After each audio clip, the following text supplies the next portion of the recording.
MLA Chaitar વસાવાને ધરણા પર બેસતા પોલીસે અટકાવ્યા છે। રાજપીપળાના પ્રવેશદ્વાર પાસે ધરણાની માગી હતી મંજૂરી ન હોવાથી પોલીસે ધરણા નથી કરવા દીધા।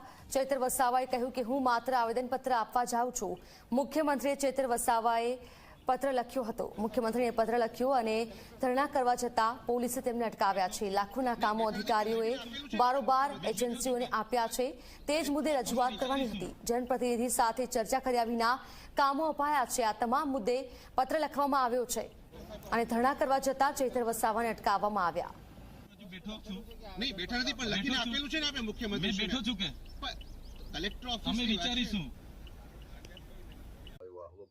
ચેતર વસાવાને પોલીસ અટકાયત કરવામાં આવે કેમ કે જાતે પોલીસ સ્ટેશને હાજર થવા જઈ રહ્યા હતા માટે શું ગુનો કરી દીધો તે છતાં ઉપર નાકાઓ